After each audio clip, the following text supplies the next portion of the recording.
Anyways, welcome to Deepnight Revelation. We will be picking up where we left off last week. These guys are in the Erline.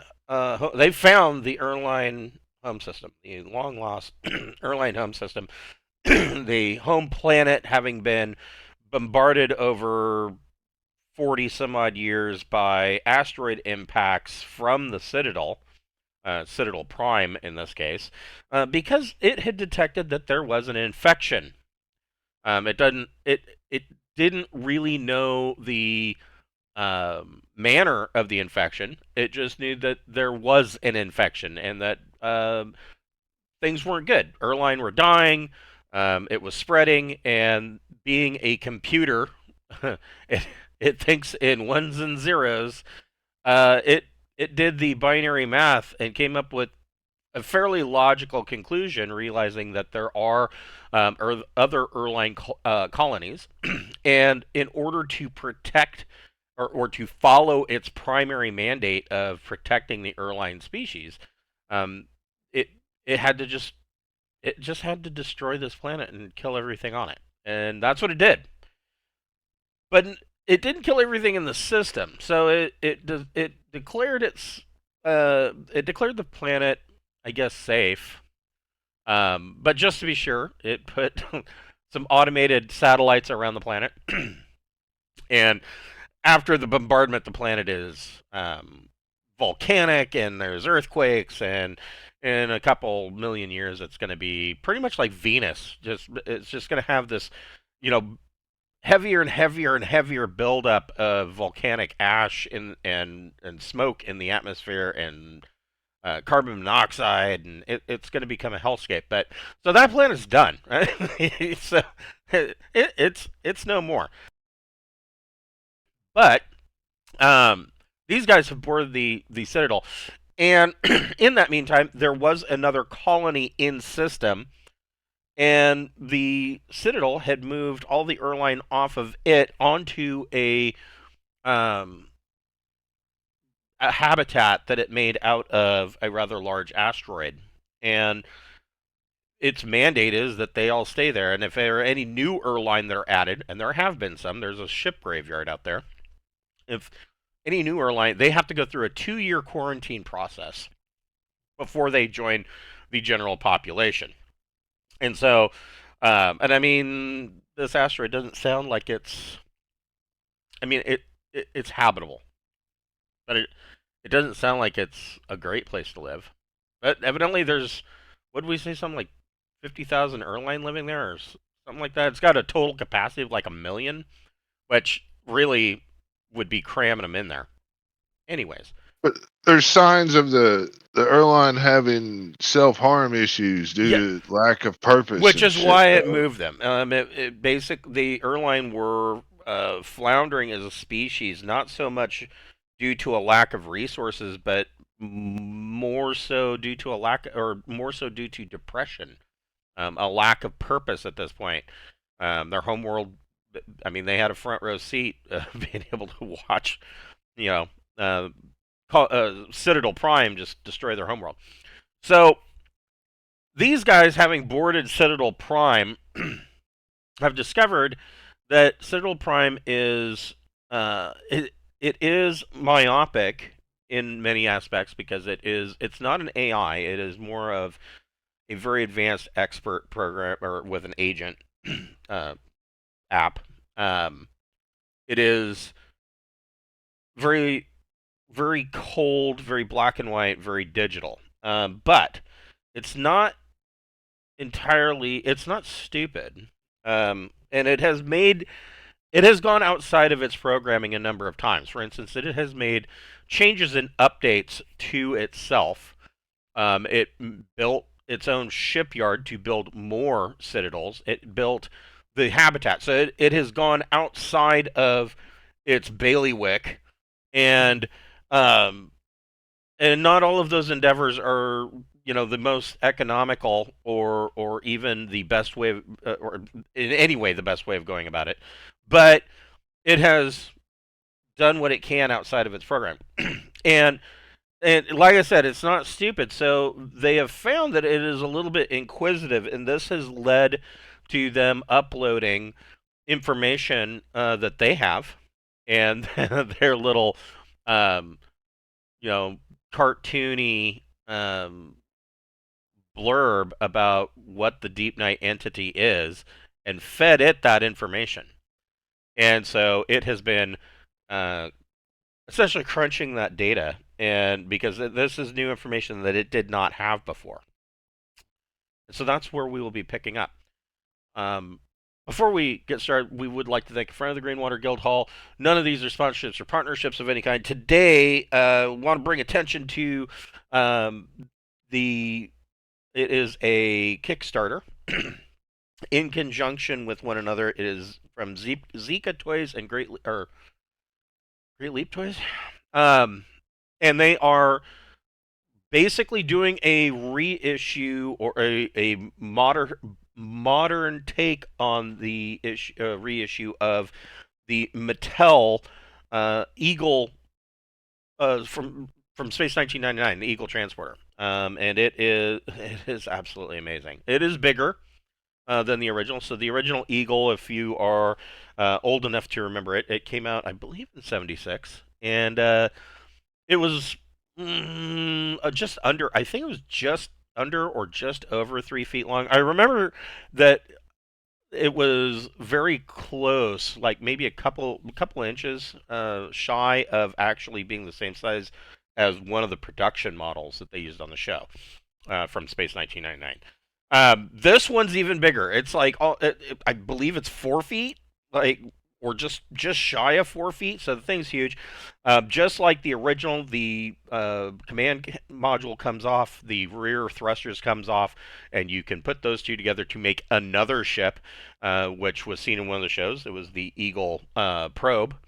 Um, yeah, it's fantastic. It comes with two pilots, and they have a stretch goal where they do have additional pilots available, and I can't remember if it's an additional two or an additional four. But anyways, you can crew this thing out.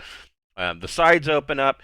There's the command centerpiece. There is a winch in there. It comes with 4 stun guns, 2 laser rifles, and 2 armor-piercing laser rifles. The thing is fantastic. They even have an option. You can either get the one that they're currently making, which is screen accurate, or you have the option of getting one that is accurate to the original Mattel toy that had the tinted cockpit piece and red thruster module. And the pricing on this is actually, I mean, yeah, it's high, but it is considered a collector's item. But it is fairly reasonable. It is sub $350. It's below that, so I mean that's not really that bad for a collector piece, in my opinion. So go check out their Kickstarter. I will put a link in the description below, and yeah, go get yourself an Equal Transfer. So, we also have a merch store via Zazzle. We've got T-shirts and buttons and hoodies and posters, and there's now a beer stein and a whiskey rocks glass on there. And 100% of the proceeds from that store goes directly back into our channel. Helps us pay for things like the Roll20 Pro subscription or the Incarnate Pro subscription, things of that nature. So if you want to help us out, go get yourself a whiskey rocks glass, and we appreciate everything you do for us. Give me one moment. I'm going to turn on a fan.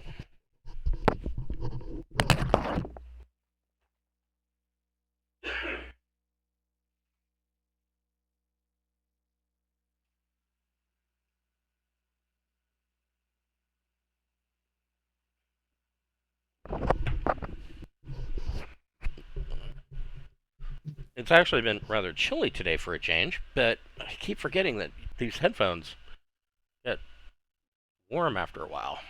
Oh yeah. It's like wearing earmuffs minus all the fuzziness. So, friend computer is trying to process the shit that happened here. Is that what's going on? Well, everybody can make a Recon Plus intellect check. Okay, we are.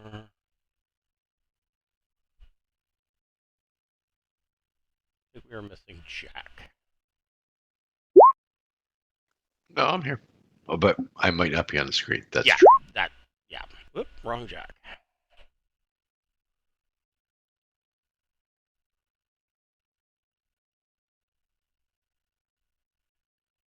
There we go. Mel got it. Sarda got it. I got an Happy got it. 11. And you got it. Okay, so you so part of this, like I said, it's it's more or less a collection of expert programs, but it has generated an agent program that consists of a Erline like avatar, almost a cartoonish version, and it it projects this as a hologram over this main terminal that you are standing in front of. And right before we had broke last week, in this door and this door and this door, they opened and Citadel mobile units were moving in. But you all notice, almost in a I was going to say humid, but almost in a Sofont fashion, you see this avatar kind of wave its arm, and these mobile units stop moving. They stop moving in. That's good. And after, go ahead. Oh, I was like, I'm right here at a computer terminal. I was just wondering if I plugged in my personal PC that had like translator programs and stuff on it, maybe I could access the agent that is the avatar. Well, I mean, you could. I mean, you guys are already interacting with it via its hologram. Oh yeah, but while I was doing all that, I was just wondering how defensive it is.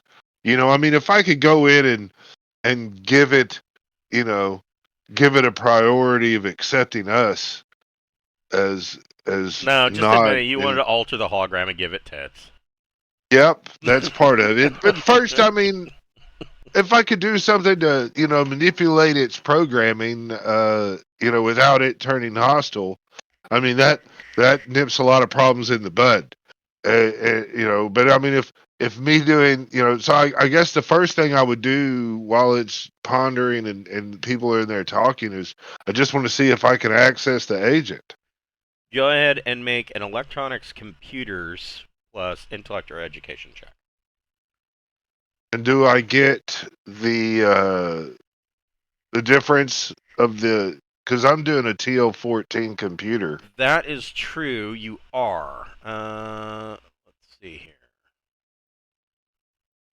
Find the right book. I think these guys are what, TL9? I believe. Nope, this was the wrong book. Hold on. This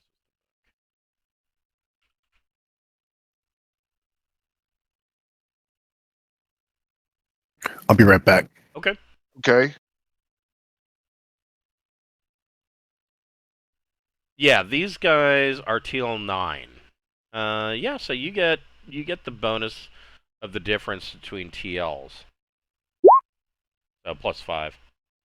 So let's do 18. Okay, so you,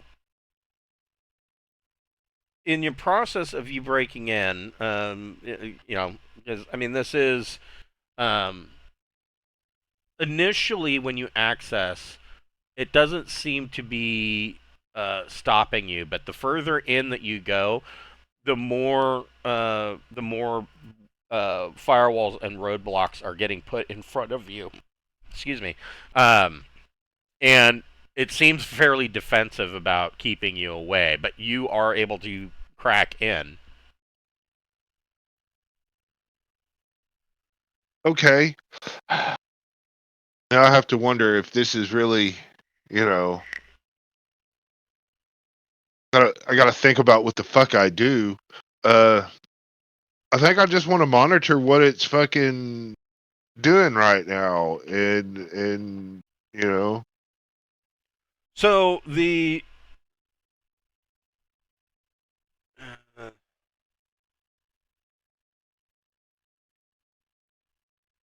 I mean, my other character would brute force and slave this shit out, but right. I'm wanting to look at this, and I mean, the concerns going through my head, you know, is you know, I don't necessarily know if this is an entity or not, and if it's just some fucking programming thing, then yeah, I have no problems with resetting everything. But if For, this is an actual entity that is doing things, then I'm kind of at a, you know, I've got moral questions and stuff that needs to be, and if we naturally attain our goals without really forcing it, you know, that might be better too. I don't know. So make a So you got in and you're able to kind of see everything that's going on. Make a science psychology plus intellect or education, your choice. all right. So I guess that would be social science. I do have a 2 in social science, so this will be +3 on the roll. I mean, is that right? It's what I got on my sheet. I got life science 3, physical science 1, the psion science, robotic science, and then social science. Right. Those are my sciences. Yeah, social science would include psychology. So yes. So with an 11, so it is clear to you what you are seeing in you're of course viewing this all in runtime code, and with your 18 of breaking in, you're also seeing signs where the certain sections of the code were modified, and some of them were errored. And those that were errored, some of those that were errored were kind of firewalled off and removed from the main code. And then there's others that you can see that over time the code has been changed in order to operate. Not all of it is changed expertly, but the sections that are running and that have been modified seem to be operating, even if not at the best efficiency. In your watching this, it's hard to explain, but over this length of time, because you're talking about this thing having been operating now for 3,000 years, you, from a psychology standpoint, you would have a hard time classifying it as an entity, but you also can't entirely classify it as strictly a computer. I see. It's getting in one of those gray lines. Yeah, there is some form of rudimentary sentience here. Okay. I'm going to observe is what I'm going to do. And I'm going to start on my computer. I want to see if I can create some, I want to create some code to maybe try to clean up some of the dysfunction it's got going on. You know, to show it that I'm a beneficial friend, and you know, I'm a doctor of all kinds. I'll even tell it that, you know, I'm a doctor of all kinds, computer, physical living, you know, I am the man and I'm helping you. And then I'm going to give it some suggestions on how to run a little bit more proficiently. Okay. So, we'll come back to that. you guys, the rest of you, after about 5 or 10 minutes, this thing, the avatar, plainly states in ancient Erline, it says new report available, and it starts spitting out a data report. Record it in whatever means we have. Okay, so looking this report over, it is making correlations between the infection that it detected 3,000 years ago and what you have stated and all of the data that you uploaded concerning the Deepnight entity. And the Citadel Prime is has made several correlations between the two. It cannot. Essentially the end of the report summary is that it cannot state unequivocally that they are the same infection, but what it discovered, a lot of it matches. It estimates probably an 88% probability that the two are one and the same. Well, I mean, we're talking about sludge, so I imagine genetic drift is very possible. That's too, true. so. Right, yes. And And so, it's been a long time. yeah. Probably had some level of evolving. Well, I mean, I don't know. Fungus. I mean, a lot of the fungus and whatnot that we have around today has essentially been unchanged since it came into being. I mean, I don't think there's a whole lot of genetic drift for fungus and mold and what have you. Well, it evolves and becomes more sentient the more it hits. I mean, you got to think there's a point where if it gets big and bad enough, it can begin to make jump ships that can Right. really go and take over anywhere. So in addition to the information that you upload, you also gave it information on the fact that the Erline not only are surviving beyond on their colonies, but more or less thriving in at least two different situations. One with the Erline worlds and one with the sovereigndoms. Although the sovereigndoms kind of taken a different tact, but I mean, regardless, they're thriving. And so, taking that into account, this report essentially states that it doesn't feel that the Erline in the habitat need to be secluded any longer. If the Citadel Prime has come to the conclusion that if the Erline in the habitat can be reintegrated with their natural species on one of these other colonies, it would be preferable than leaving them there. Yay. That's a good thing. Right? That is a good thing. We need to teach their friend computer about making jump drives. Need to do. Does it seem to be satisfied that there's no need to execute any further? Right? Because I mean, it seemed to be trying to wipe out a lot of people. Have we kind of got that figured out? So, yeah. So, and Wes, you're in it. You're in the coding. So you go and make another. In your repair work, make another electronics computers plus intellect or education. 16. So yeah, you are kind of assisting it and finding places where it could do things better. And part of this this inclination that you're seeing is that Citadel Prime is kind of that computer bordering on on what could become sentience. And maybe not entirely yet, but a couple thousand more years of it sitting here, it's probably going to figure shit out on its own, right?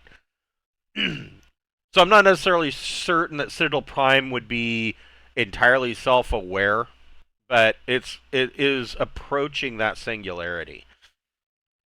The other citadels that are out there, for instance, the one that you for lack of a better term, destroyed and taking its memory cores, those were built at the shipyard, and those have not been around necessarily long enough to gain the level of intelligence that Prime has.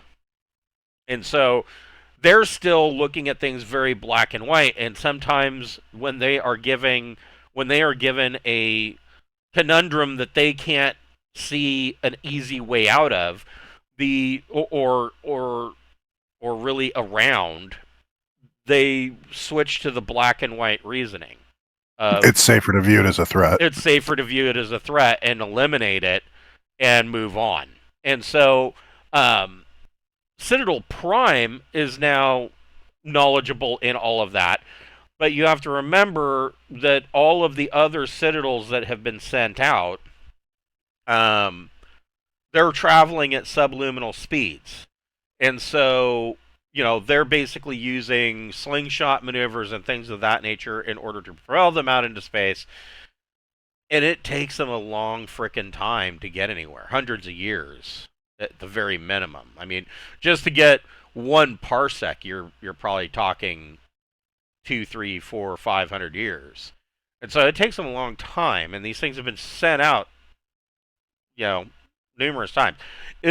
According to the records, it is showing that there are just over 100 of these things out there now.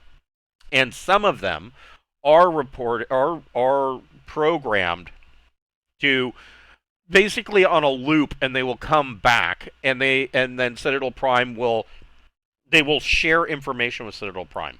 So it can update their programming, they can give it additional information, and that's one of the ways that it has gained so much intelligence over time, is that it's getting fed every couple hundred years as these things come back.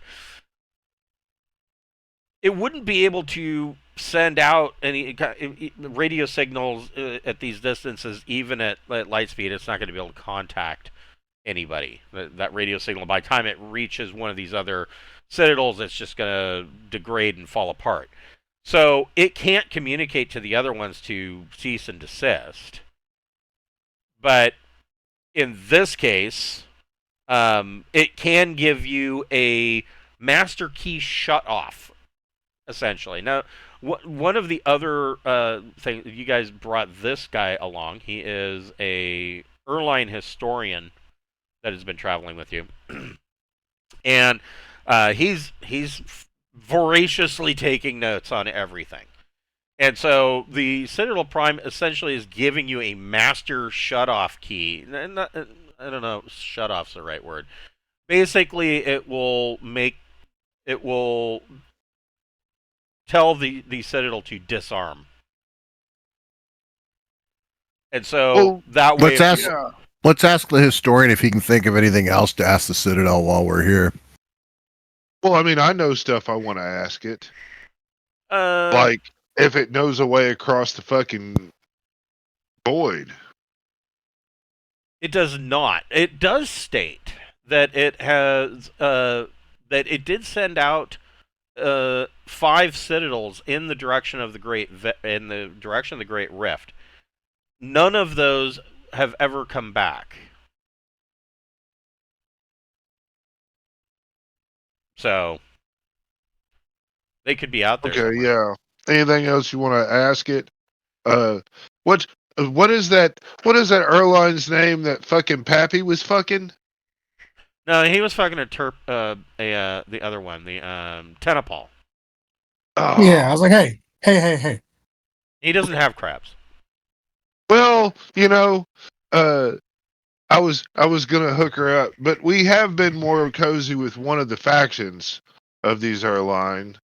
Yes, the right? Erline worlds. The Sovereigndoms are very obstinate dicks. I'd like to add to the code that this agent should find the worlds more favorable than the sovereigns.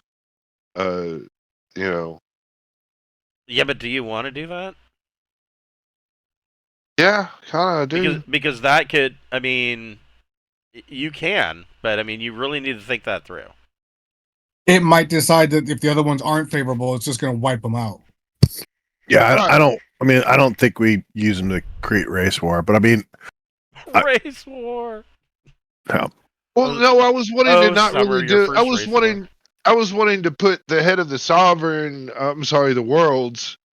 As in, when in doubt, you should ask a sentient living thing, and right now the most trustworthy one is the name of that dude. With the world, Erline world. Okay. So that way, or we could suggest a council. a council would be fine, I guess. That way, everybody has a voice. Yeah, you got to let the witches have their seat. Well, you and the you already demons have a their council seat. set up at the colony of Lucky Find. Yeah. Yeah, so I think that would be have representatives at the council. Yeah, we can go that route. That'll be fine. So I mean, we discovered these people's long lost homeworld. I'm expecting a Star Wars level award ceremony for being the most famous motherfuckers these people have ever. Well, when we come back through here in 10 years, we find out if we're heroes or absolutely despised. Right. I want to. if only they hadn't found our homeworld, everything would be okay. Well, no, we're here, guys, and we have a ship world that's extremely. I mean, I'm in the. We might need to see about or think about taking the Deepnight and doing a retrofit here and here now. Yeah, they've got a shipyard. That's not a bad idea. They've got a And shipyard. I'm all in Friend Computer's brain. So But- I mean, it's a shipyard, but it is a TL9 shipyard. well, we But it's can. still going to have materials. Actually, I'd and probably say that some it's. I would say that it's probably close. I mean, when I say TL9, it's at the very bottom of TL9. Maybe a very advanced TL8.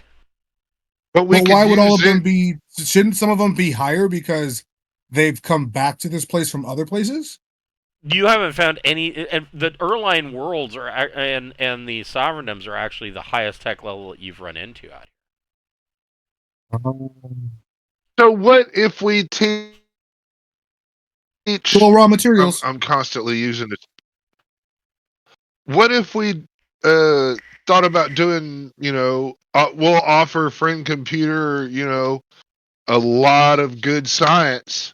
And really, raise this thing if it'll allow us to direct it to set up one of its shipyards to fix our ship up, and we'll tell Friend Computer that we are on our way to go try to destroy the source of the infection of the everywhere. I mean, yeah, at this point, Citadel Prime can see the benefit of you going to Terminus Point and putting a stop to this. And the technological increases, would help it, help maintain a better thing.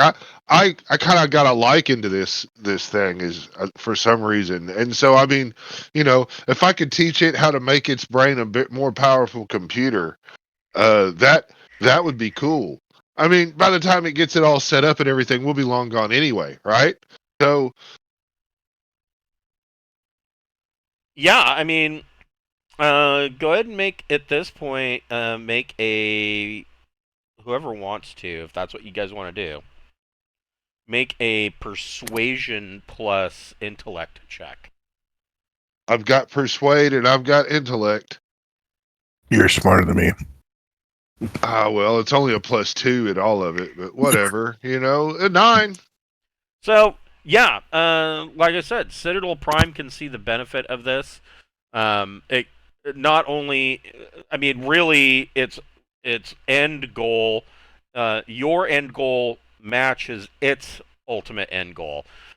It does it, and of course, it can see the benefit of higher technology because it looking through the code, you can see that it is clearly aware that Deepnight Revelation vastly superior to that. I mean, at 6 tech levels, Want to make sure, yeah. you're talking But about the difference between technology and magic.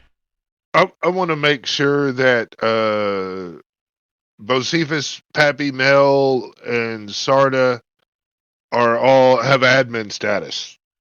Okay. Friend computer here. So the one thing that is that, and Sarda, you're seeing this come out in a new report as well, because as he's doing stuff, Prime is generating a report, and this new report, this is the weird part, is that it is questioning its life, because if you it realizes that if you are successful in reaching terminus point and putting an end to the threat, then there is no longer any reason for the Citadels to exist. The Citadel existed before the threat. It's it. True. We don't Yeah. know that our success will defeat the Yeah. fungus wherever it may be. It needs to prepare as a backup plan. It needs to make ready and voyage in the direction to cross the Great Rift to terminus point as well, especially if we don't return. Yeah. I'll point out that the first planet that we encountered, it was affected by an asteroid that had it on it, right? Wasn't that how it was introduced to that planet? Yeah, the first planet that you discovered, they had discovered a piece of ship's hull. Oh, yeah. That blew up and Yeah, traveled forever. yeah, And so- it was infected. And so, there will always be vectors that have to be watched for. So, yes, Pappy, you're right. The Citadels did exist before the infection, but over the ages, the infection has kind of taken over the main psyche of the Citadel. It views the infection as the biggest threat to any life. And so that's kind of it pervades everything that the Citadel does. Gotcha. Yeah. Well, that's what I'm hoping. I'm hoping that the Citadel Prime will take all this time and maybe take the council and not be so heavy-handed on the killing things, but really just take the direction of the council and let us refit our ship. But I'd like it to prepare to chase down the infection wherever it may be. I mean, Well, But less than to destroy all life and more in the try and take out just the infection. well, just locate it and then eradicate it when it's found, not kill just to avoid. it doesn't have that level of nuance, and the Citadels that are out there at Tech Level 9, because they don't have any way of sending a probe down to a world and collecting samples. So a lot of the information that they're getting from a tracked infection is both from communications that are emanating from the world, and two, from just visual aspects, and then it makes a decision based on that. And that decision, I mean, if it detects an infection, it knows that if the infection gets off world, it will spread somewhere else, and the only way to stop that is to obliterate everything, and because of how the infection works, it is smart enough to know that the infection uh, basically converts existing life, and so in that manner, it has the only thing that these citadels can do is to just eradicate all life. It's not capable of much more than that. You would just shut it down then? That's what the master key will do. It will disarm it. But I mean, you have to also look at the long term. I mean, the Citadel's not entirely wrong. If a bit heavy-handed. It might be heavy-handed, but it's not wrong. I mean, imagine what would happen if, God forbid, even one particle of the Deepnight entity got on someplace like Core. I mean, the entire planet would be consumed. Well, I mean, we're getting the retrofit. That's really the only thing that really was weighing on me. I do want to teach Frank Computer here how to upgrade itself, and we can set it on a path where it needs to go. It needs to go make sure we did our job. I mean, I keep calling it Frank Computer, and I keep expecting it to try to kill me. Right? Yes, Paranoia. God, I love that game. So yeah, well, if the Mongoose people really watch the show, then they're going, "Hey, look at them! Look, stealing our shit." I always like to think that maybe like Paranoia is the VR that they put long-term prisoners into. That's part of your sentence. You have to live in this VR that's actually Paranoia. So what level of, when you say that you want to do a retrofit and whatnot, what level of work are you talking about doing to Revelation? Are you just doing a quick patch 'em up? Or Man, when are we going to get another chance? That's true. And so that's my thing is the requirements to be able to do this and be in a relatively safe area when we do it is I mean, we probably won't get that until we reach Terminus Point or afterwards, possibly. So I mean, I think we should do the whole fucking shit and shaboodle as best we possibly can. The most we could take downtime here, and people could God, there's plenty of these citadels just floating around that people can go fucking hang out on and just be in a new area or whatnot. So if you were, I mean, because this isn't, of course, an Imperial naval base, if you were to do what you're suggesting, it's still ultimately any decent engineer is going to look at it and say, well, that's a long-term band-aid. But if that's what you are wanting to do, you're talking about 48 weeks of Revelation being in this shipyard. 48? 48 weeks. Man, we do need a break. Isn't there a garden moon or something? Yeah, we need a break, and we need to work on the ship. Okay. Our people need a break. So in addition to this, Bob, the Erline historian, is really excited, and and of course so are the Erline aboard Revelation. They want to get a team over here on board Citadel Prime and start pouring over everything in here. What about the ones on the asteroid? That is, of course, the next question.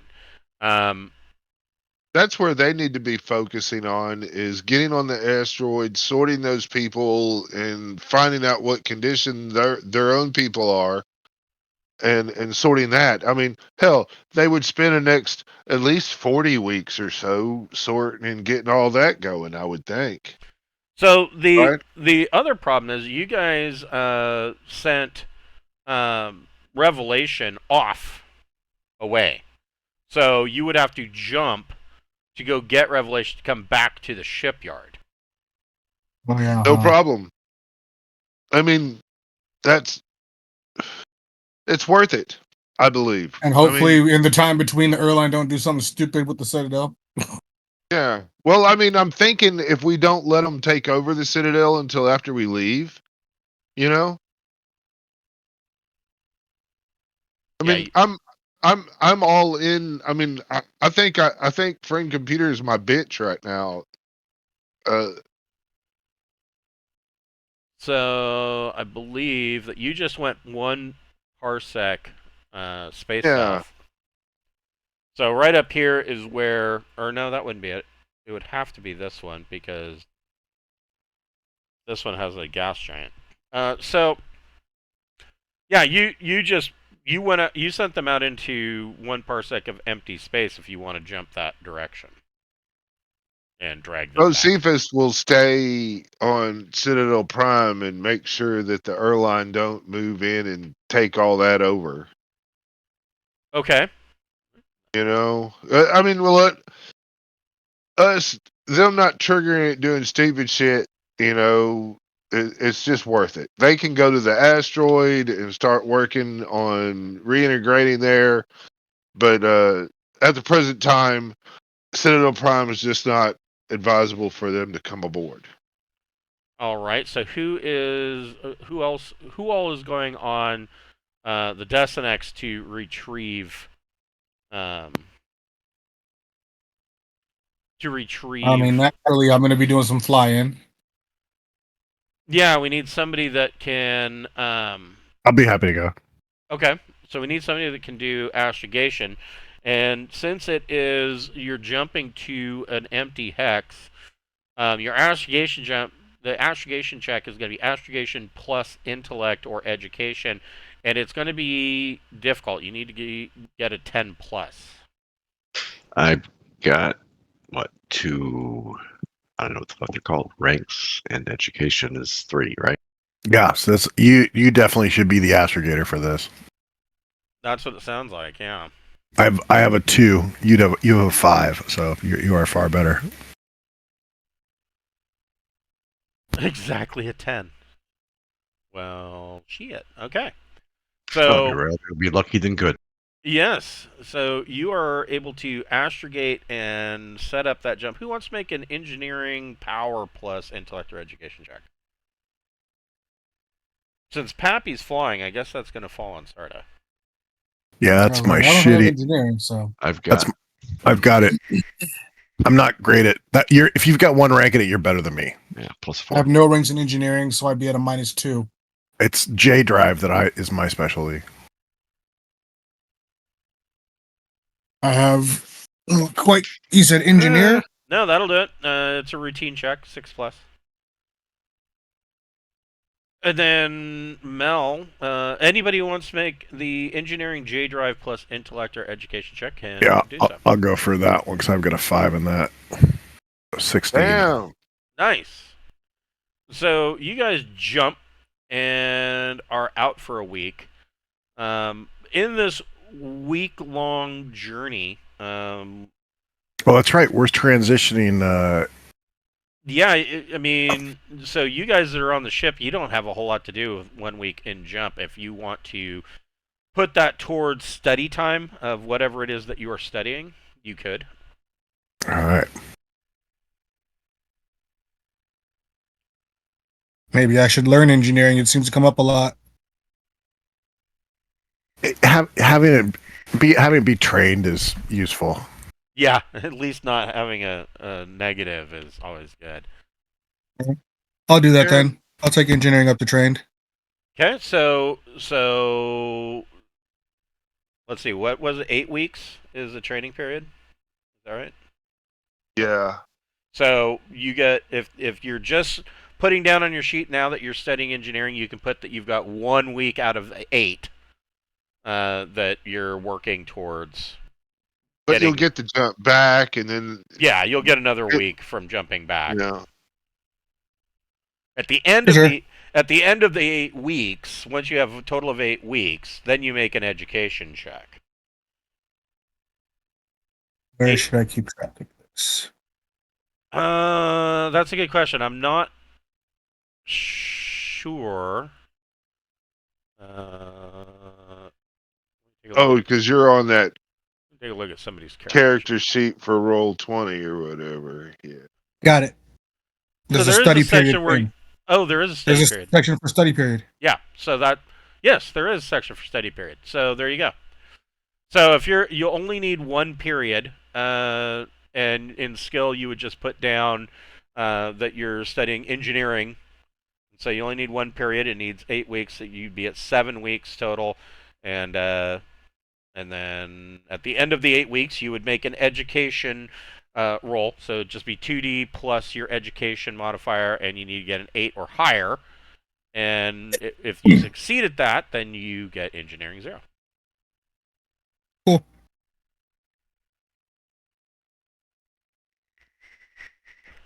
So,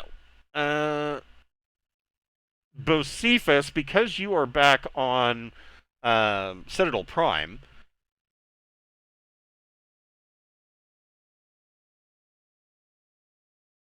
excuse me.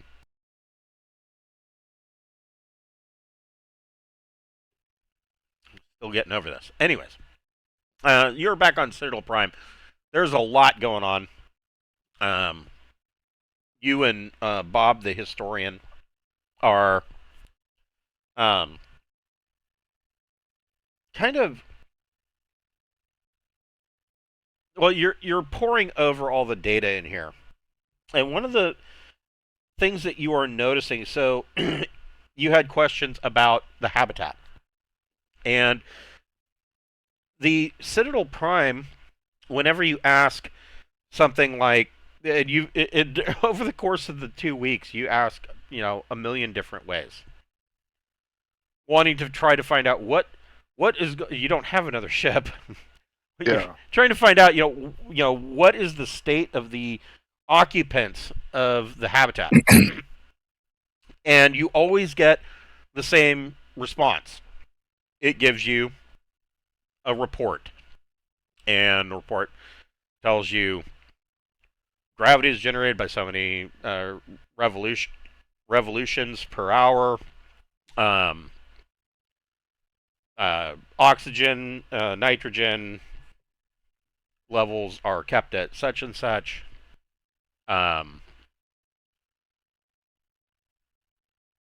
Food production is at like 92%, which would mean that they have more food than they need. So that's good. Yeah. What do they have an exercise data? No. When it comes down to individual pieces of information about the people living there, you're not able to get anything. It just gives you facts about the closest that it gets is it gives you a birth rate and a death rate. The death rate is significantly higher than the birth rate. That's not good. No, it's not. Like 2 to 3 times higher. So it's on a massive decline. Yeah, more or less. Because the habitat, like I said, the Citadel's been doing a bad job of keeping them alive. Yeah. Well, yeah. They're probably killing themselves. It has given them, Wait. from everything that you are reading in the report, there are 20,000 Erline that are there. With a total occupancy of 1 million, but looking at the size of this habitat, I mean, 1 million would be, they'd be living on top of each other.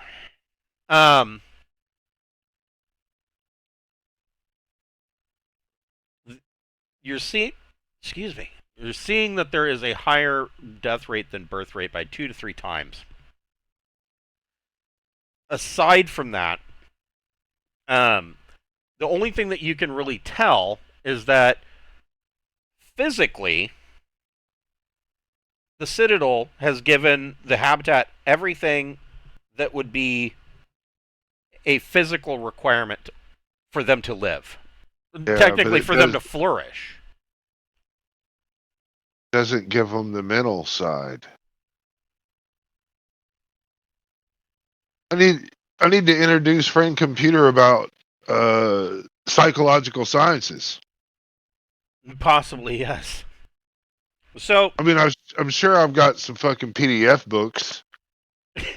just here, I'll just copy these for you. Well, I mean, why not? I mean, Yeah, I mean, you know, PDF is the wave of the future, right? well, I mean, it might be something. But Yeah. It is portable. Yeah, Yeah, same thing. Yes, I mean, I've got some print is dead. portable. Yeah, I've got some portable. I mean, I have taken psychology as a character, so that's what I'm saying. I'm sure I've got some material on my computer that I could dump on friend computer.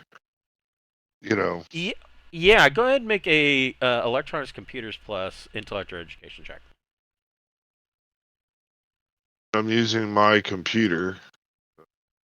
Yep. Excuse Oh, me. why did I get a D4 in there? I don't know. That's very peculiar. Okay, there's a 14. Y'all saw the D4 too? Yeah, I that's did weird. not see the roll.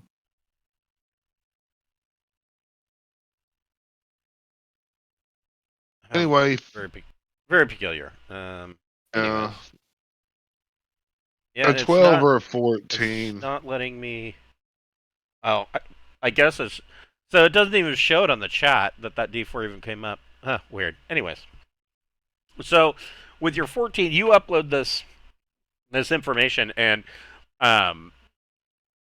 Citadel Prime consumes the data just pretty much instantly.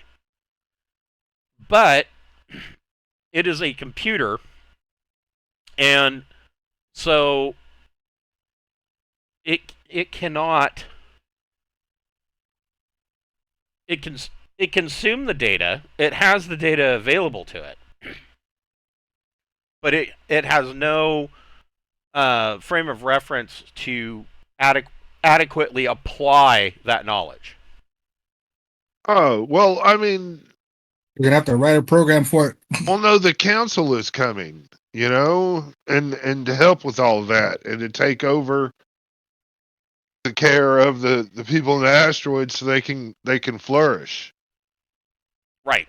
Yeah, I mean, that's at least the. Yeah, and they're going to be around for a long time, and so you know you should take what we've given you and help work with the council, and you're our backup plan. We're going to be here for a long time.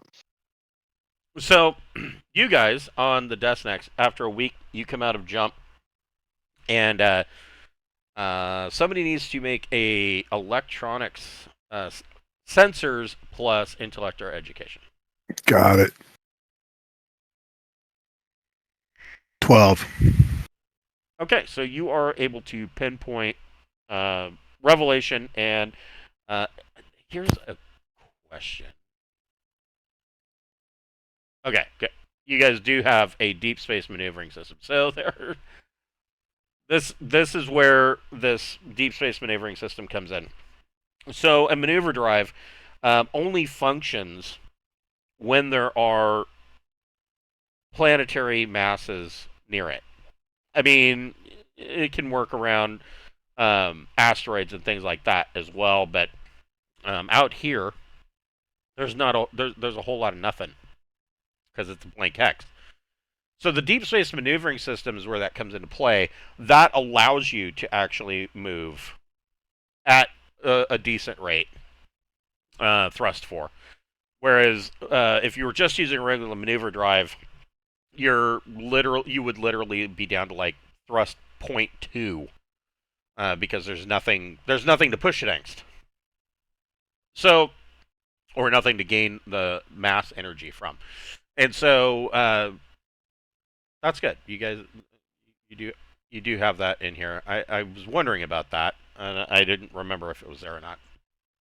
But you do locate Deepnight, which probably pops up as a speck on your windshield And so it takes you probably a good 10 hours to get to it, but you are able to radio it and get it to and inform them of the situation and dock with them. Pappy, you can go ahead and make another piloting plus dex check. Piloting starship.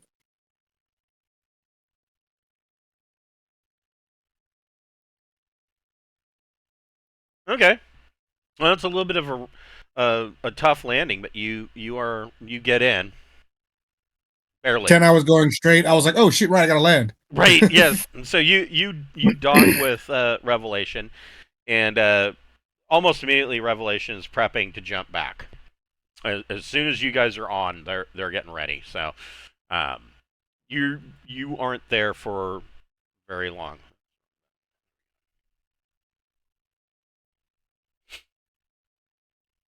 And so anything that you guys are studying, you can get another week.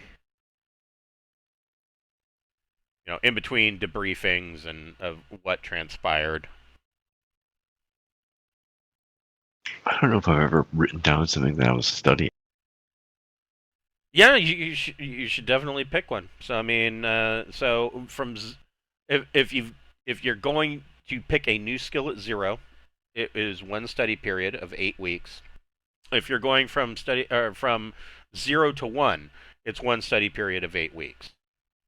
If you click on the Prime tab instead of skills, there's a whole study period thing there.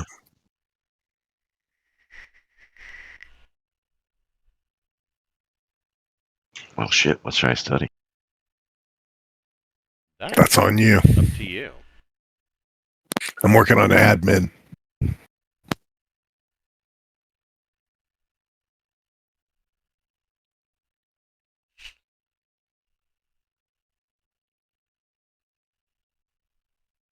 What does luck apply to? The luck characteristic. Uh-huh. Yeah, so we're not gonna use those because Cool. those are bonus or optional characteristics, and in a lot of cases, I really like them. But the luck characteristic specifically was essentially, things that you could burn luck points to avoid situations or to succeed on a roll or things like that. Okay, but we're not using it, so I don't have to worry about it.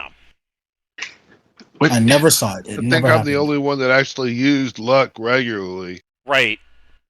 on the thing, but I'm like, oh, well, if it's there, I'm going to use it. But Right. I'm not mad it's gone. Do we have a mechanic? I don't think we do anymore. You could definitely use a mechanic. I'm trained in it. Yeah, I've got 1 rank in it, and if I use my education, it gives me a 2. Yes, I'm looking at what do I have education that I don't have skill ranks in. Mechanic is 1. Yeah, you should just grab them all up. Yeah, you can have a total number of ranks and skills equal to your intellect plus your education times 3. So, I mean, I was just saying with an education score of 15, just grab every education skill. You don't want to get penalized for not being trained. The only skills that you can't take are Jack of all trades. I think that's really the only one. And there are 3 the athletic skills. When you train those, you don't use an education roll to succeed on it. You would use whatever it is that your athletics that you're training up. So if it's athletics dex, then you would use a dex roll. If it's athletics strength, you would use a strength roll. Athletics endurance would use an endurance check. Okay, so going back, it's 8 weeks, so I can mark down 1 of the 8 spent on mechanic. Which would bring it to 0. So, well, theoretically. So then you roll 2d and add your education modifier to it. You want to get an 8 or better.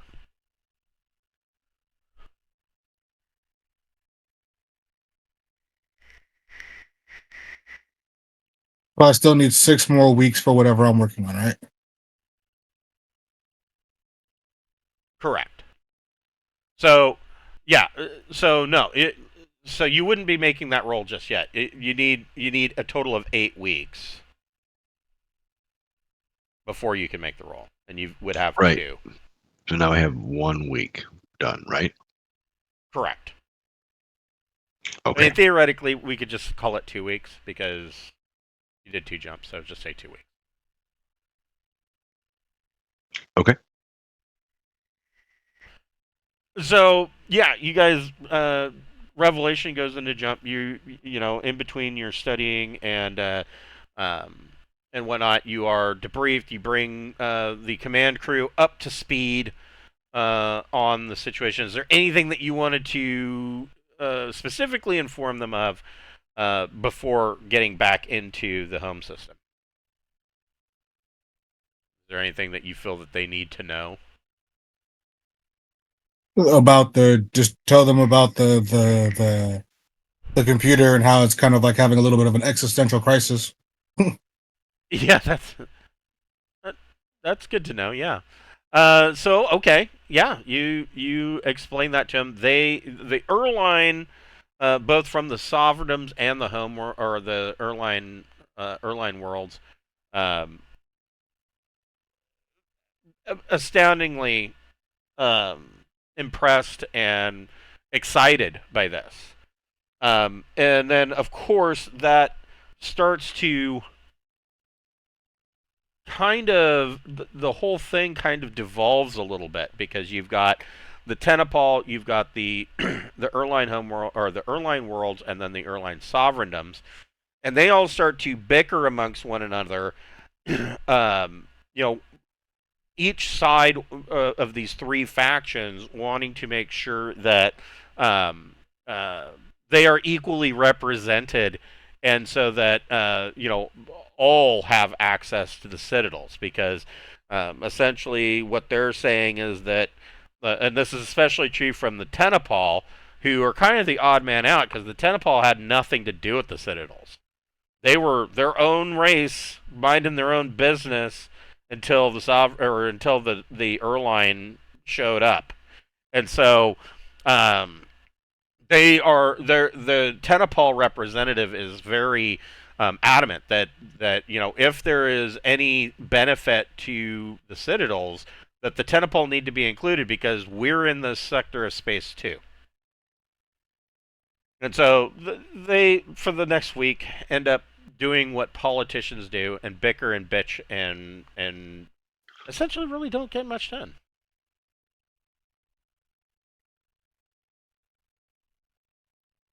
But you guys have the kill switch. I mean, you can essentially tell these citadels to knock it off. Are you keeping that to yourself, or are you going to give that to all 3 factions? I would be for turning it over to the committee. Oh, you just want to wait until. So I mean, 48 weeks. We don't want them to have those codes until after we're done with our retrofit. I see what you're saying. That's probably a good point. Yeah, right now we are the United States, and while we're not technically in charge, we are in charge, and Right. we're going to remain that way. I mean, Citadel Prime, I'm thinking it's off limits until we're done with our retrofit and getting ready to leave system. And they can deal with the asteroid and all of that and explore the whole rest of the system to see how they want to develop here. I mean, So they've got plenty of shit to do without really needing. And if they need to get some of those other citadels and want to explore and play on them, we don't give a fuck. Now, I don't necessarily. We didn't really set the stage on the prime end. I spoke about a committee between the 2 different Erline races and those things. I didn't really account for the other guys. So the Erline, so the committee they're all the way back on Lucky Find. And so, I mean, by Erline World ship standards, or even Sovereigndom's ship standards, I mean, that's going to probably be longer than 48 weeks. Well, I mean, then that's just what it is. No, what I'm saying, they're not going to wait. I mean, both Erline Worlds and the Sovereigndoms, I mean, they are Erline. Citadel Prime is theirs. This is their home system. They're not going to not board Citadel Prime. Oh, I bet the weapon systems of Citadel Prime will beg to differ. Well, I mean, these guys are, the Erline Worlds are helping you to get to the point where you can cross the Great Rift. I mean, it's up to you if that's the direction you want to go, but I think we should go about this more diplomatically than just being like strong-fisted of you can't come here. Because I don't think that that's a good play. Well, I mean, I'm just saying that we're going to do our ship and we're controlling the retrofit of our ship here. And there's sensitive stuff that, they don't need to participate in. They have all the other Citadels and will freely share whatever computer records they want. But right now, it's just, friend computer is dealing with some stuff, and we need to get on top of that, or friend computer is going to try to kill all of you. I mean, if you spin it that way, it's like the Citadel does not quite find them. The Citadel might still decide that they need to be kept on the asteroid, and we're trying to get around that for now. If we spin it that way, fine. But don't strong arm it. We have to tell them something. Yeah, that's how I want to do it. Is I want to tell them that the large asteroid, we just got it opened up, and what the Citadel's been doing is it's been forcing you Erline people to stay in the asteroid. It doesn't really even want you out and about. It wants to control and protect you. And I'm sorting through this to make it so you guys can access Citadel Prime and have it. We totally plan on you having it. It needs a leadership. What's the word I'm looking for? You guys need to form this committee that is going to be the what is in control of Citadel Prime and its mission. The stewards of Prime. Yeah.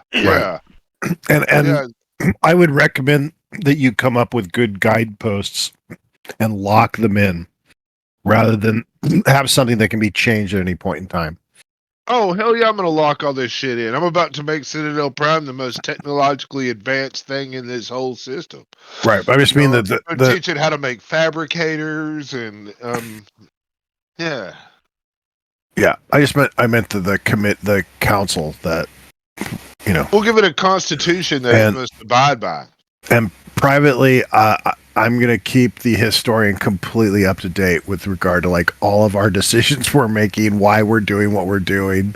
Okay. So that he's got a historical record after we've left of what. Okay. Yeah. No. He appreciates that. He appreciates the sensitivity of the situation. He was there. Right. Who wants to make the deception plus social check to sell this to the three factions? I've got deception 1, and I have deception at all. I have a social. I've got a plus. I've got a 2 in this roll. Pappy can't lie. He just tells people how it is. Straight shooter. If you've got a 2 in the roll, I mean, then try to sell it. All right. Nice. Oh, nice. Yeah. Hell yeah. Finally. Hey, Will, I appreciate you, man. The other game, I'm the only one that's lying all the time. I am lying my ass off in that. So I appreciate. Welcome to the club, brother. Well, yeah, we're gonna send you your thieves' cant booklet next week. In my Sunday game, I was accused of being too rude. So, whatever. Well, we just cleared out an entire cellar full of demons, and we're hitting the first floor, and there's just these human guards, and we're like, we don't know if they're in on this or not. And so I just walked up to one and went, "We just killed a whole bunch of demons in the basement. I'm not sure if you're with them or not." And I'm like, I'm sitting there going, "Well, I figured right away that they're either going to act surprised and be innocent, or they're going to attack us, and we'll know." You know, right. like, that's all I want to do: save time, decide which. Yeah. All right. Sometimes being rude is the quickest way to get to the point. Yeah. I mean, they also have the ship graveyard they can go explore and deal with, right? That's true too. So yeah. So yeah, you are able to convince them that being aboard Prime at this stage it's sensitive. You're willing to sell that to them. There's still the matter of the habitat.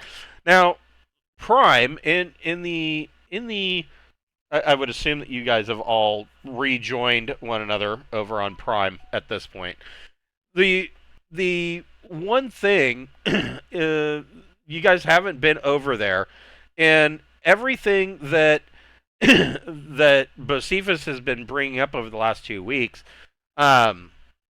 he's not. I mean, the higher death rate than birth rate is concerning, but aside from that, he's not able to get any information from Prime about the people themselves. And you guys haven't been over there yet. I mean, I'm not really interested in going over there. As far as Bocephus, because I mean, if the whole crew is gonna go and all that, then we'll go.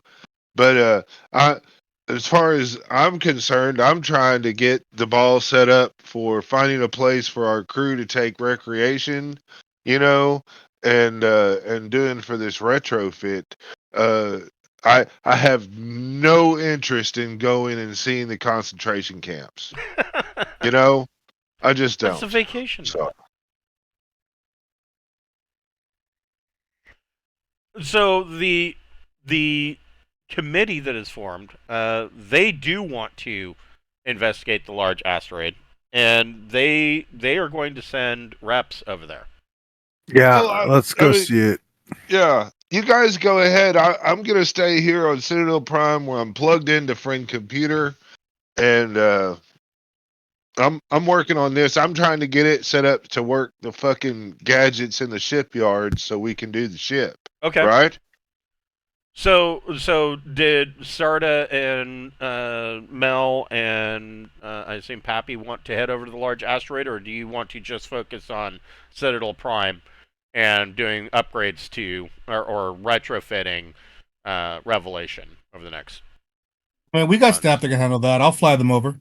I will say that if you intend to be the black market guru, you may really want to be there when the ship's being refitted. No shit, right? A strong point. This is where all the secret holes and walls and things are lit. I was thinking, I'm just going to go with them because don't split the party. But you know what? That is a strong. Good point. Yeah. So, Pappy, go ahead and make a piloting plus dex check. This be small craft or starship. Not that it matters. Starship. I mean, I have the same in both. I don't know why I ask. So yeah, I mean, it was a routine little journey over here to this asteroid. Oh, I keep clicking the wrong button.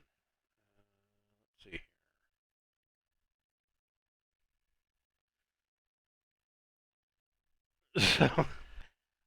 Everybody roll so Sarda and Pappy roll a recon plus intellect check.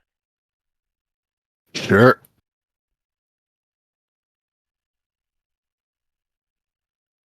Pappy got it. Oh, there you go. Oof, so crush that. Kind of as you are coming in to dock at this asteroid, and you step out of the airlock, looking up at you.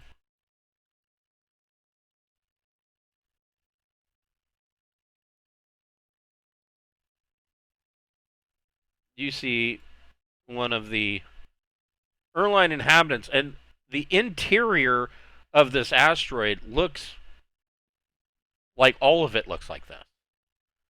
Like there is like fiber optic lighting that is run through the floor and ceiling. The walls are looks like the inside of a computer, more or less. Gotcha. This is like true bare bones, just the necessities. Right. But I mean, does this still look like tech level 9 as I get closer and start looking at it up close? It does. It does. It looks like bare bones tech level 9. Yeah. Yeah. No worries. Just yeah. It makes this going to be that big. The thing that you really notice about this Erline, that's like, not that it is aggressive in any way, but this Erline that is curious. First of all, it seems not necessarily standoffish, but at least shy and skittish. And then you start to notice that there are several others that are noticing that you've arrived. They all have more or less a feral appearance to them, if that can even be applied. I mean, you're looking at crab people, and so all of the, compared to the ones that you have met, all of these guys seem like they're a little feral, a little off.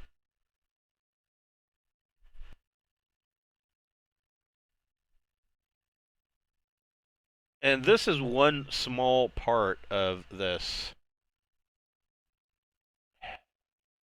asteroid.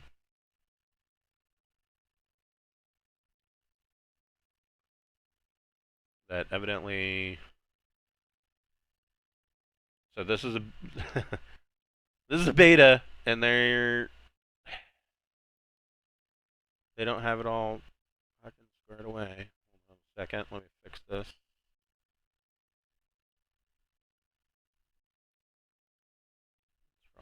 What, another 5?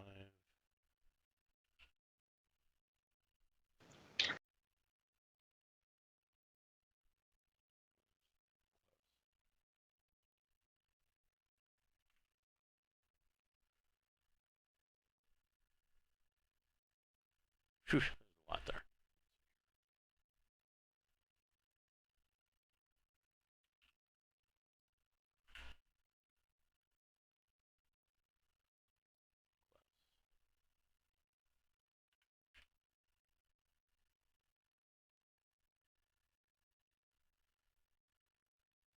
I'll just leave it as square. Well,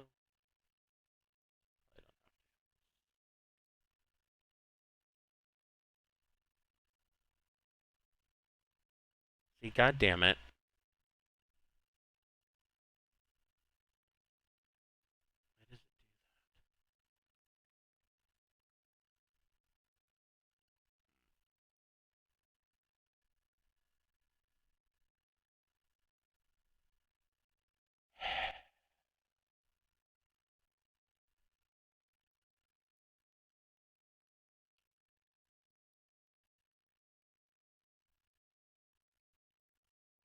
No, Bocephus would not feel safe being in a place where the lines change like that.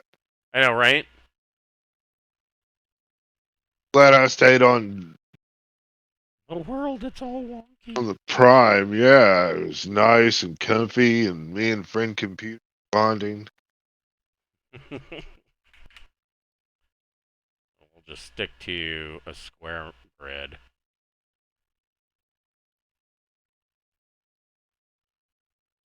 Since their shit doesn't want to work. Make this map? I did. Yeah. We almost totally screwed up. Nah, we don't want to go. No, I mean, no, that's fine. This is all extraneous anyways.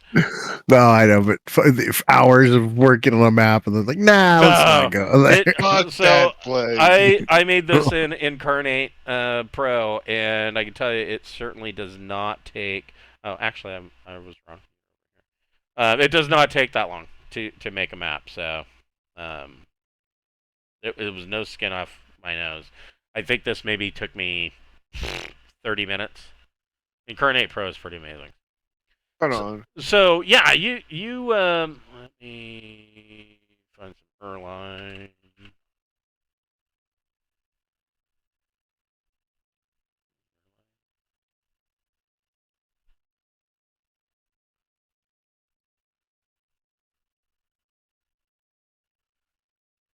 So you kind of, as you disembark, you can see that in this it's a docking space.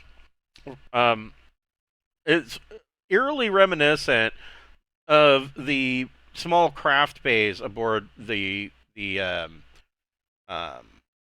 the Citadel. It looks almost identical, and you can see that there are some supply crates and whatnot here. There's a large industrial type airlock door here,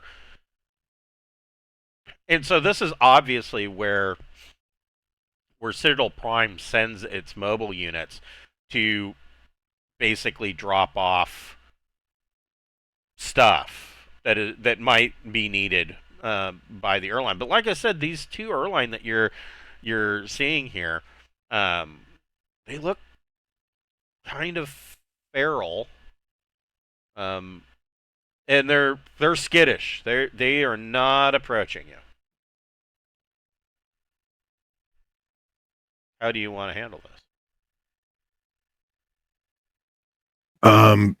They seem to be able to understand us. We talk to them, greet them. That's a really good question.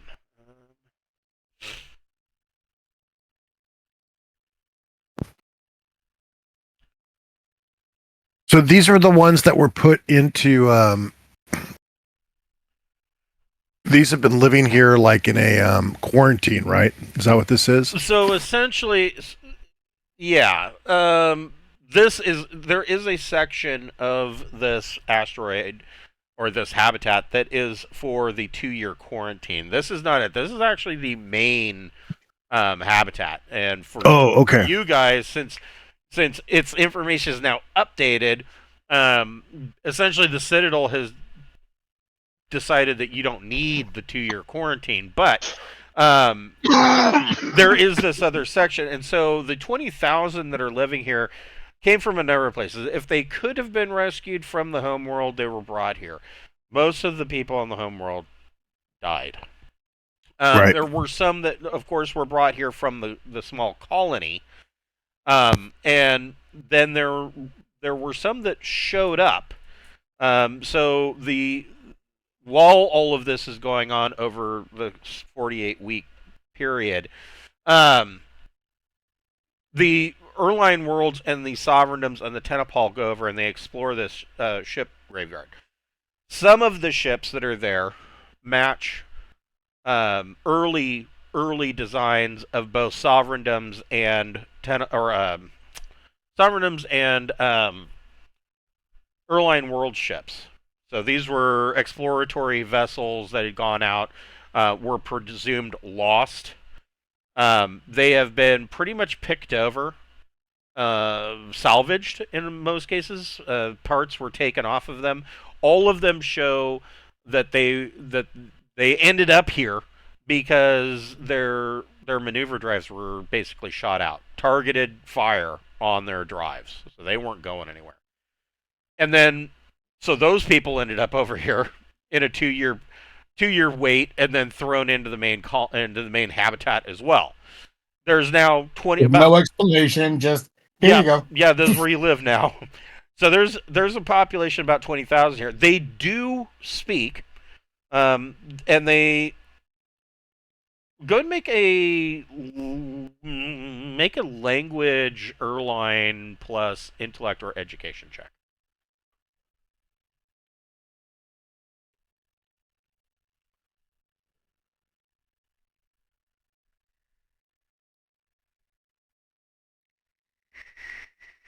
I'm sorry. What are we rolling? Make a language Erline plus intellect or education check. Got it. I'm on a -2 on that one, so. Oh. Okay. Another 13. So Pappy. So one of the things that you guys have, you have the the translator unit. It's more or less the universal translator. And of course, Pappy, through your mobile comm on your wrist, your mobile comms are like smartwatches. You don't have to be near the unit. It's got, I think, like within 400 meters or 800 meters. It's a distance. It'll stay connected, and so the translator unit for Pappy, it recognizes that this is Erline, but it's still having a hard time understanding. Sarda, you're listening to them, and you understand. You kind of figure out why the translator's having a problem. And at first, you're even having a bit of a problem, but it's not that they're speaking a different language. Well, I guess maybe they kind of are. It's more like if you took medieval English and mixed it with slang terminology from like the 60s or 70s and interwove it, and it almost creates a new language. Yeah, because they keep jamming new people in here. Right. And so it takes you a minute, but you're kind of able to understand, eventually listening to them, what it is that they're saying. The other problem is that their language, it's not like they're very talkative. They don't speak a lot. And when they do speak, it's almost guttural and very few words and gets to the point. Like I said, they are quite feral. Unlike other Erline that you've seen, so Erline, crab people.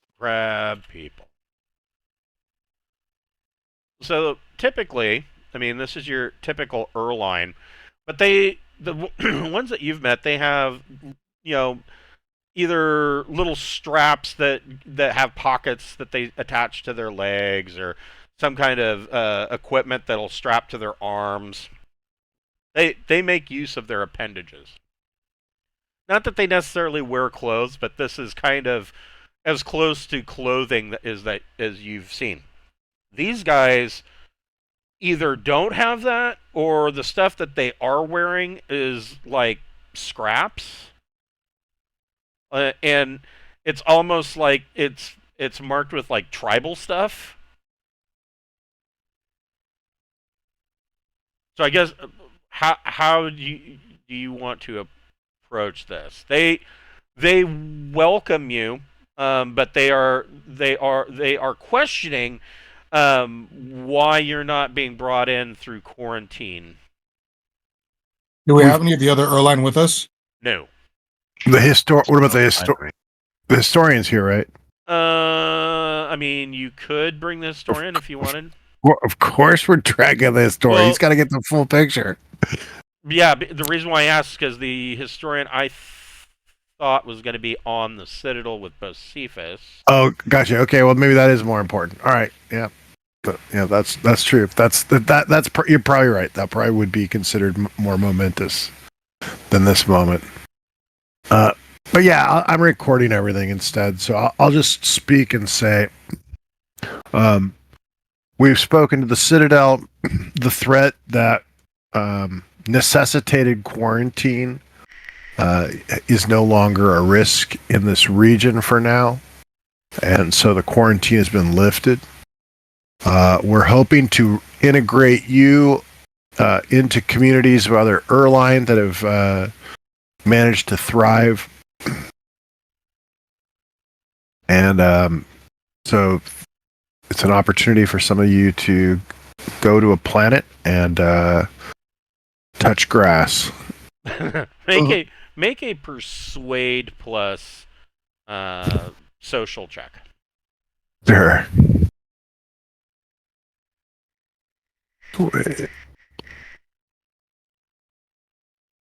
7. Okay. Streak had to end sometime. So they are. I'll be like, we are your saviors. So they're confused about a number of things. So,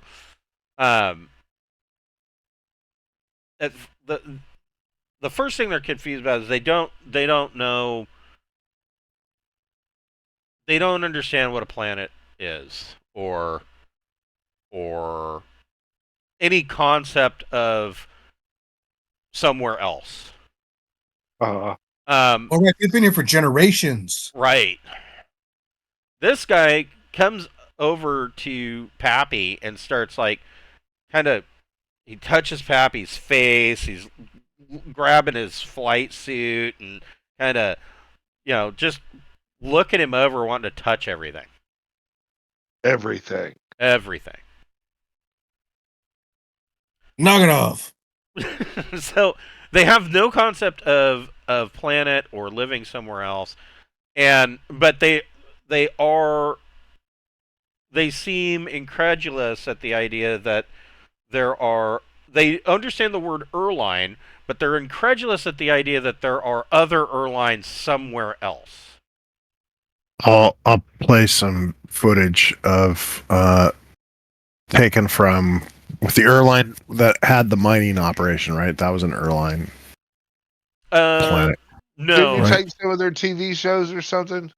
I would guess you probably would have. Sarda's thing is collecting entertainment from everywhere you go.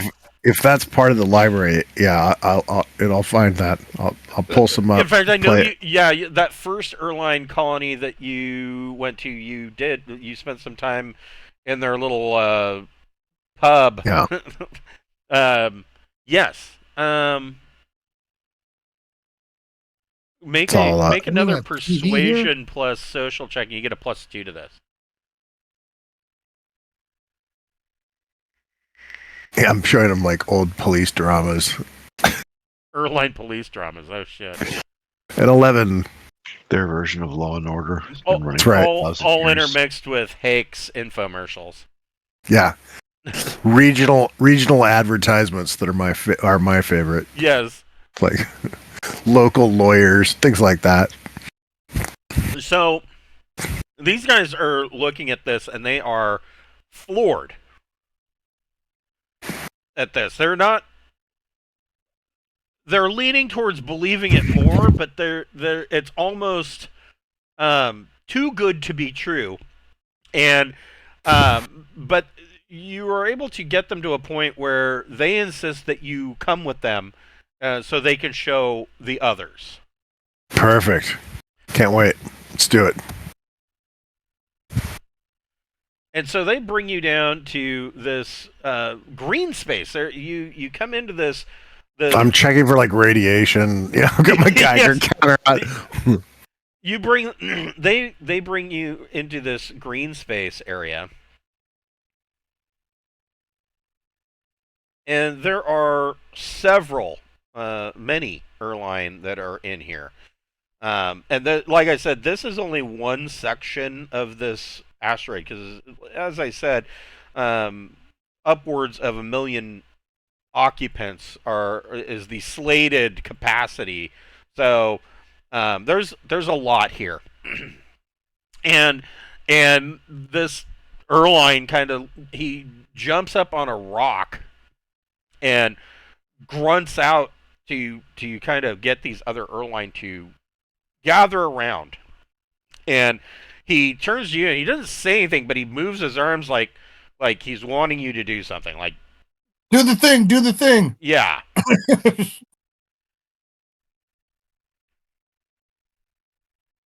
Just stand there with look at you like, well, stand there with your laptop over your head like you're Cusack.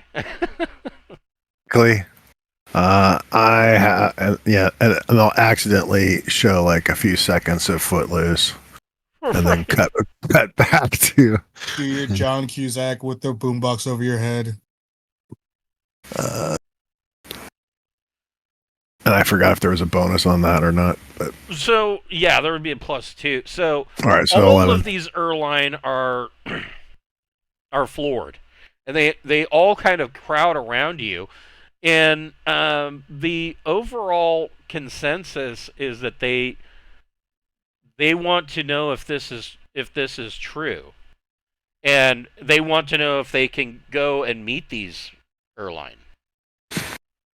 I'm trying. How many Erline do we currently have in system in terms of the other groups? Oh, probably 20 total. Okay.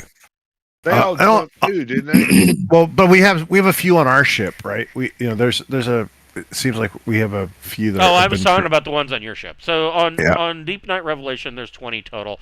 On the that's a good question. On the this one, Should have brought at least one of them with us for believability's sake and stuff. It's better to do it this way though, because they're always kind of like, "Wow, what are these human things?" You know. Very there's about surprising, shock and awe. 24 per Sovereigndom's vessel. I would say you probably have.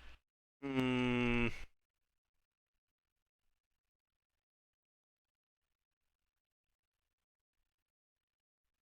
probably have about 144. Well, that would be cut in half. Probably about 72 from the Sovereigndoms. The reason why it's cut in half is because they tend to use. Remember, they have Tenepal servitors. Here it is. Erline World ships.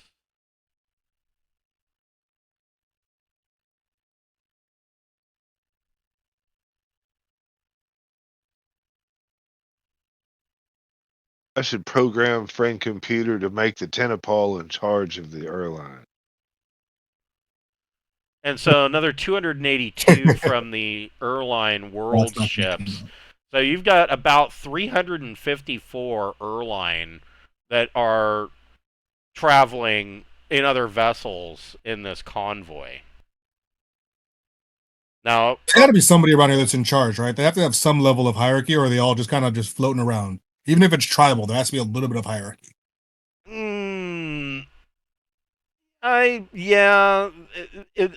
guess tribal is really the more common term, but the effect that you get is that there are several of these living lagoons, and each of these is a different tribe. Okay. Well, let's just take this one tribe. We'll do it tribe by tribe. You can't fit all these on Destinex. Okay, we'll take one of them. Yeah. Well, how many tribes are there total? I mean, there's 20,000 Tenepal on this. Right. But about how many tribes? Is it a lot of them? There's just Yeah, there's probably, I would say, in 20,000, there's probably 100 different tribes. If not more. Right. Oh, yeah. Well, let's take two from this tribe. Yeah. Let's take two from this tribe, not just one. Let's take two. Or how many can we take? What's the max we could take from this tribe? Well, let's take a look at Destinex. Destinex isn't like tiny. It's 200 tons. It's pretty small. So, you could take...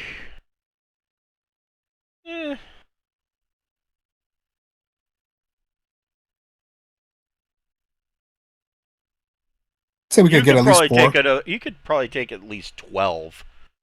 Oh, I mean, you're just doing a short hop from here to Deepnight Revelation. Right. Yeah. I say we take the 10 that are in this room, and then they can spread the good word when they get back. Yeah, that sounds good. Okay. All right. So you go ahead and make a persuasion plus social check at +2. Sure.